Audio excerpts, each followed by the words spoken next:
Hello everybody, welcome back. This is BlackBart again, and I am just in my Tree Butte Boulevard, and I'm just having a little think about a little idea I have for underneath this garden here. So I might just have a little think about that, but in the meantime, if you're watching in the last episode, we started work on putting a roof on the Ziggy Zaggy House, and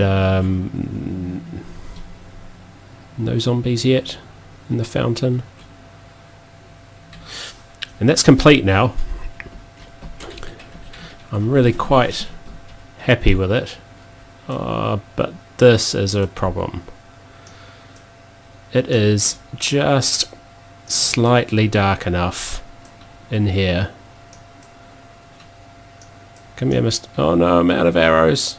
Quick, let's go get some arrows. It is slightly dark enough in here that mobs can still spawn. So I'm not entirely sure what we're going to do about that. Hopefully we can maybe have a look at that today. What did I just get torches for? But one of my very loyal subscribers suggested that mobs can't spawn on glass, and I think he's right. I don't think they can spawn on an opaque block, but it's on the wooden planks in between is where they're spawning, and that's where the light level is the lowest.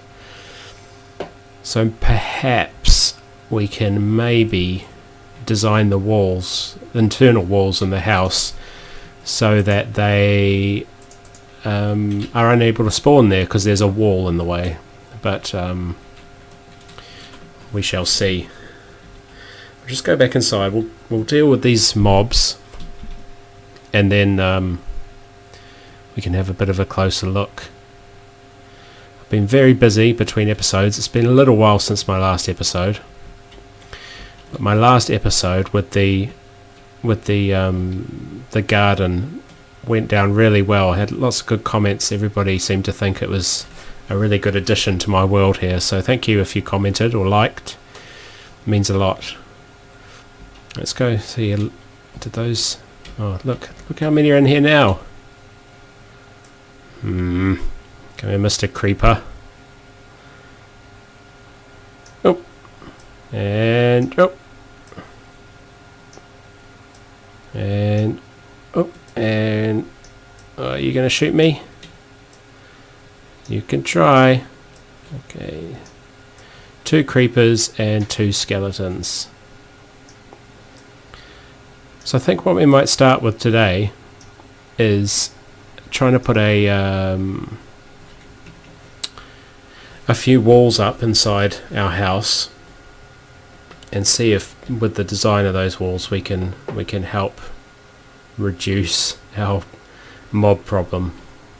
But this is the finished product. Let me show you up close. So this is grey glass, and these are pump or jack-o'-lanterns, the light source facing the other way, and then on top slabs. So this was an absolute epic project. This took so long to do.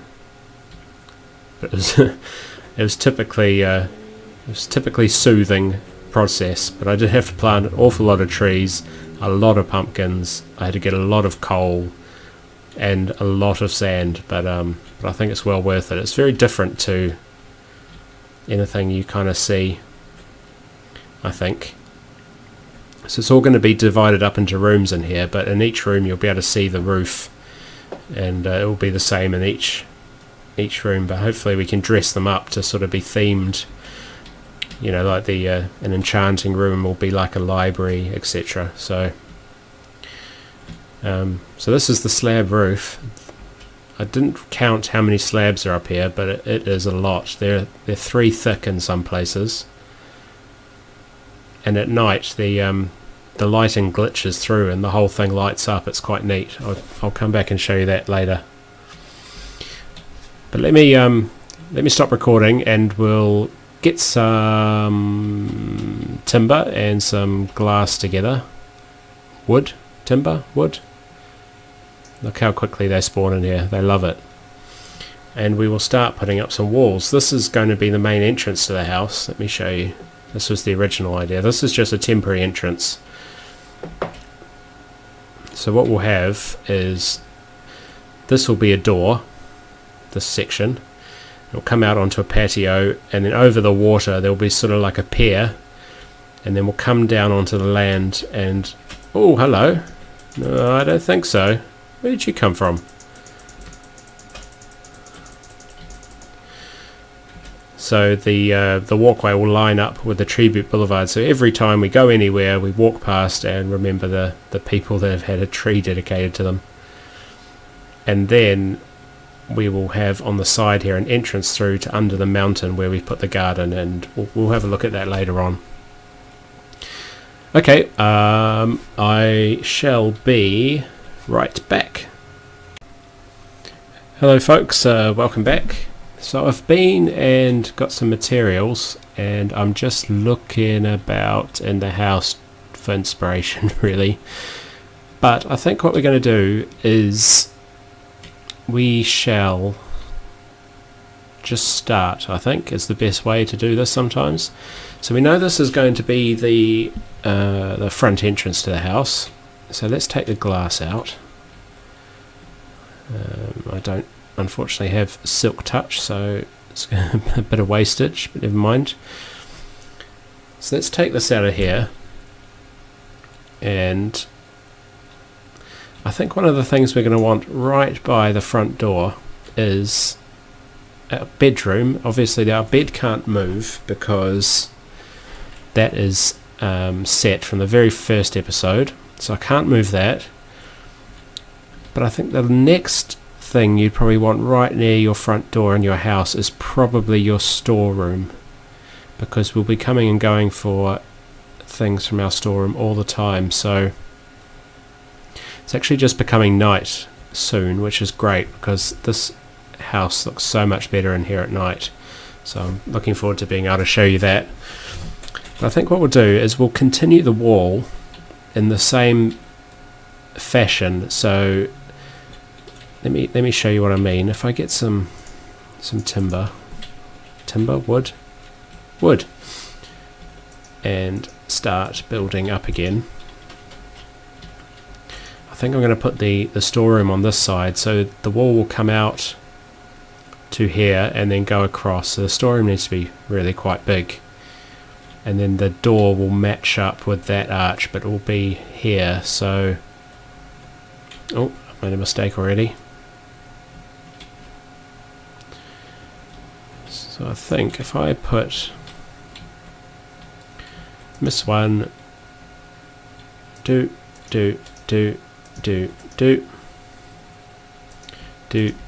and then up again, and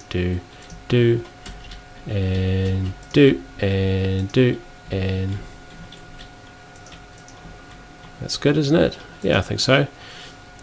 Looking out for, it's just becoming night.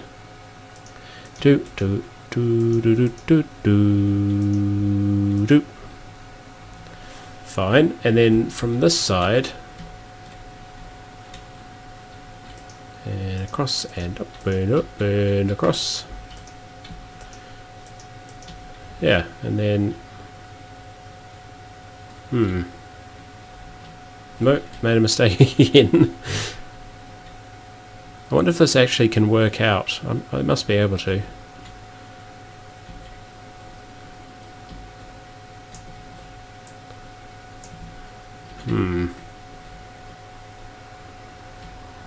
Is that going to look a bit odd? Let's do it and see. Do.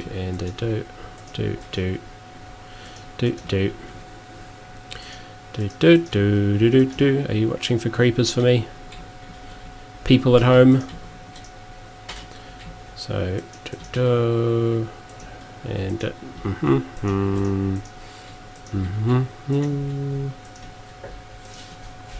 yeah.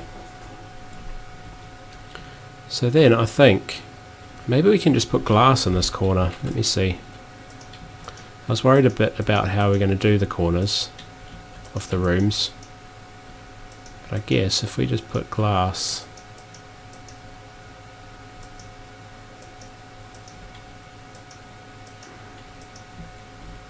Yeah, definitely. Amazing. I love that. That's really good. Especially with the light grey glass. So I think, let me put up a bit, put up a bit more glass.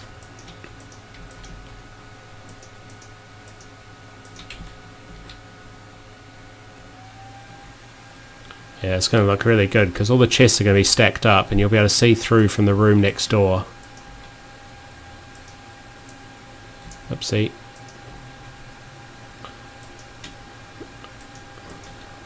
I can hear my fan and my computer's just revved up. I'm sorry if you can hear that.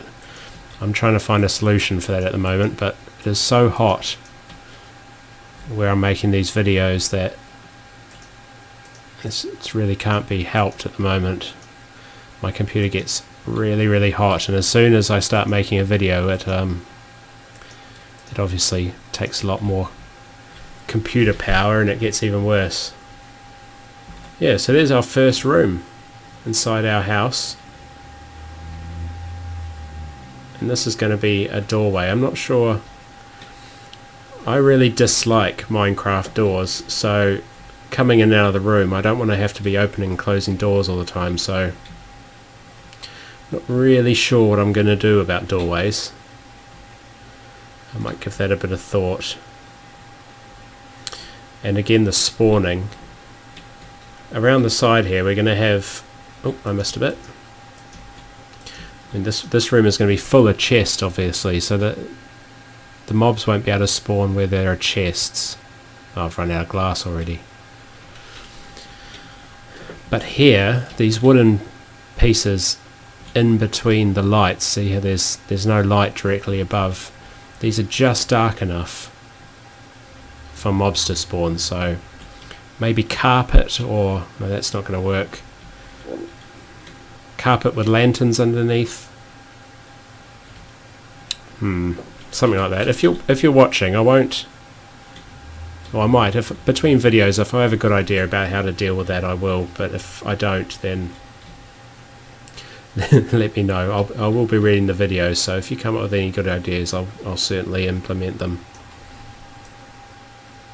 But this just happens all the time and it's starting to get on my nerves. Oh, that looks so cool. So this is what I was saying. I think the lighting in here looks amazing, partially because it's not too bright. And there's lots of like detail, the wood darkening around the edges. This is a bit of a lighting glitch actually, but it still makes it look really interesting. So yeah, there's our first room. Yeah, I think I like it a lot.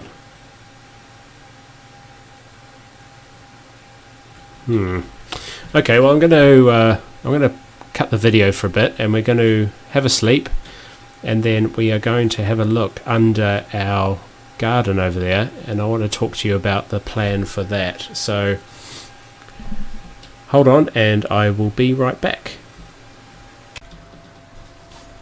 Hello everybody, and welcome back again.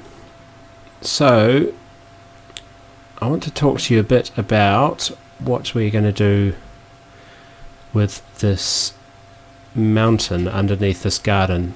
So this is, if you've watched the last couple of episodes, you'll know this is a man-made garden. Well, of course it's a man-made garden, but it's actually a man-made mountain. And this is for my vegetable garden, so we can actually... Oh, is it turning dark? Let's wait a couple of minutes till it's dark. But I built this mountain for this garden, and underneath is actually hollow.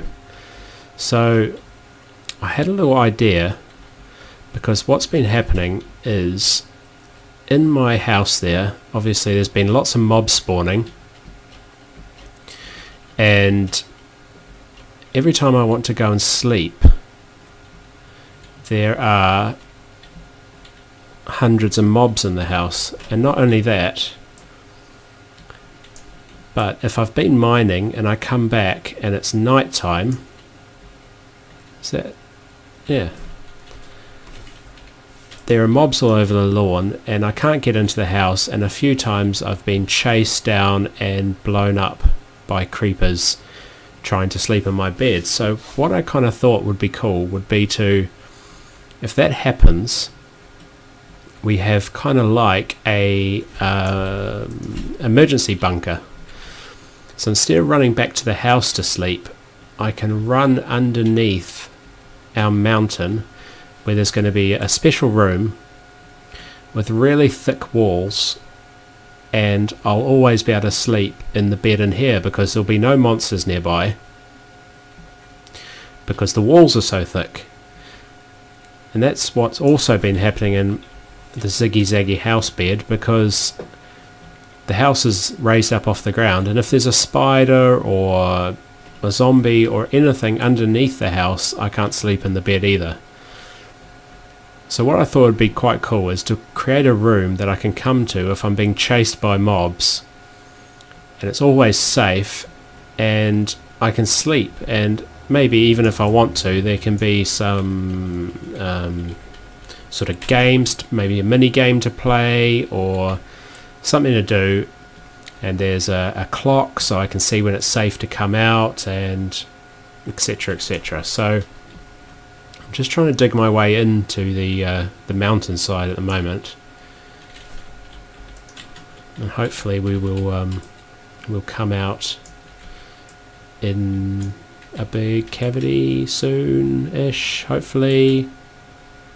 It's going to make me look like a fool. No, there we go.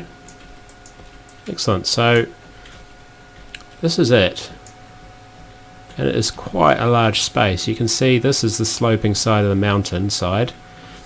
This is a little bit of redstone that I use to trigger the water on the garden. Actually, it'll be dark outside now, so we'll go, and for people that haven't seen this, we'll trigger the water on the mountain and we'll harvest our crops.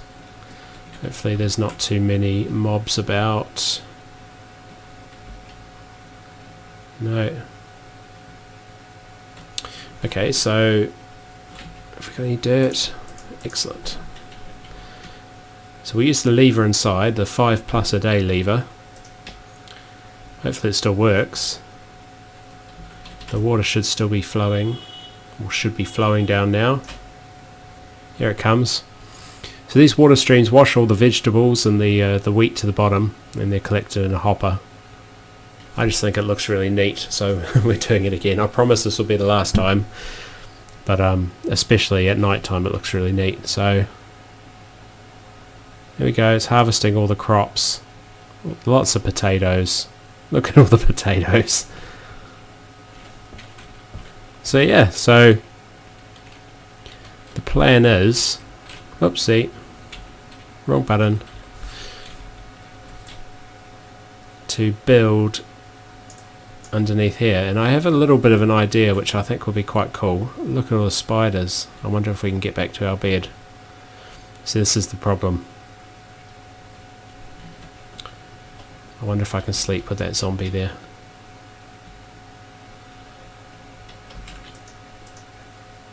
Uh-oh. I can see in the corner there's a spider trying to get in the door. No, we made it.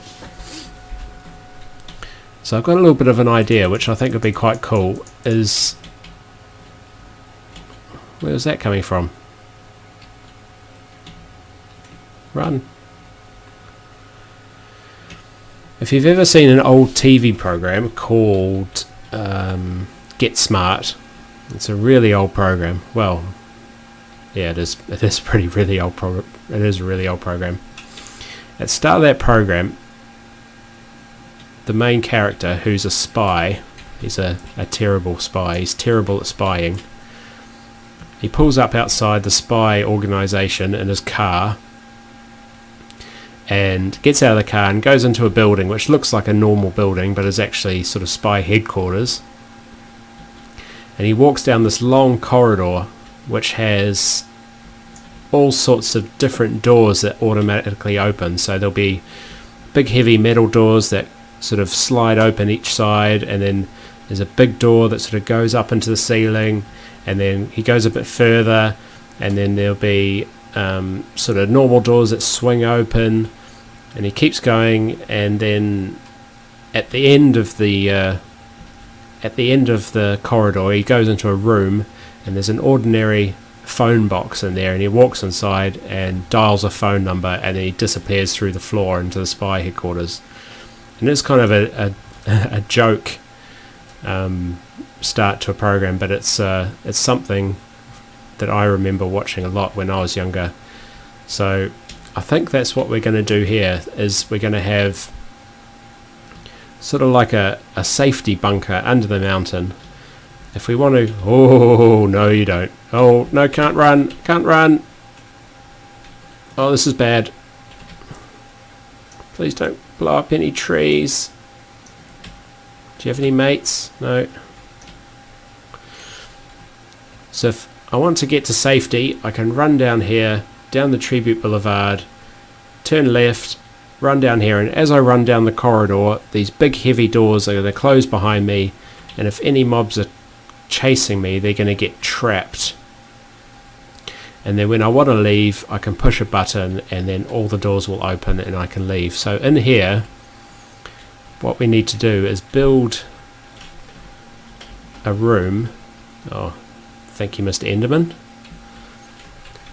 This is going to be a problem. Endermans love stealing part of my man-made mountain. So I think the first thing I'm going to do, and I won't do this on camera because this is a big job, is I'm going to line the whole inside of this mountain with heavy stone bricks, so it looks like a sort of vault, a safe place to be.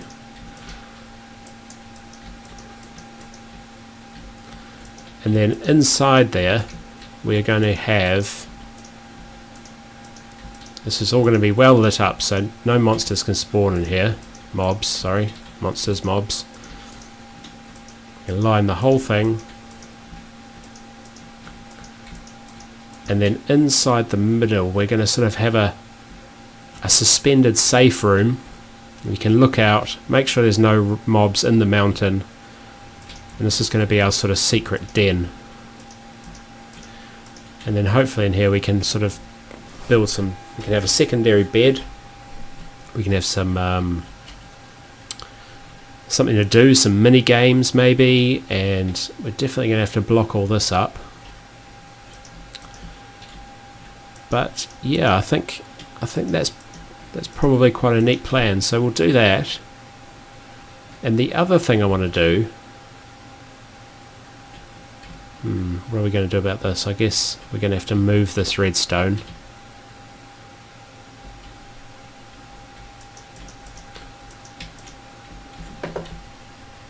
So I think that's going to look quite cool when it's all covered. We'll put lots of lighting everywhere so it's nice and bright in here. The other thing I want to do, and we should go back to the garden quickly and make sure all our crops are come through.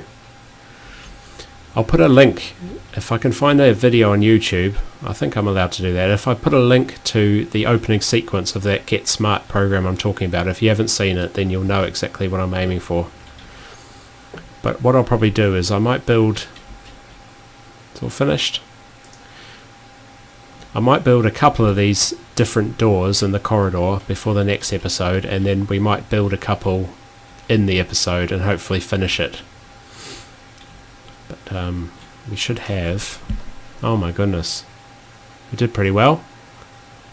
1, 2, 3, 4, 5, 6.5 stacks of potatoes. That will do me for a long time. Speaking of which, I should eat.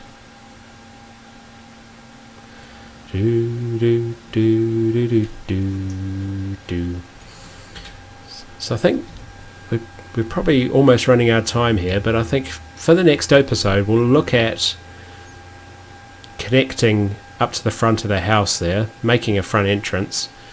I'll work on the rooms, and I'll start work on the storage room. Start work on the corridor to our safety shelter, / hide from creeper shelter. And well, I think that's probably plenty for next time, isn't it? So thank you very much for watching. Thank you for everybody that commented. Sorry we haven't got an awful lot done this episode, but we've got lots prepared for next time. And I think we're going to leave it at that. So thank you again, and see you next time. Bye.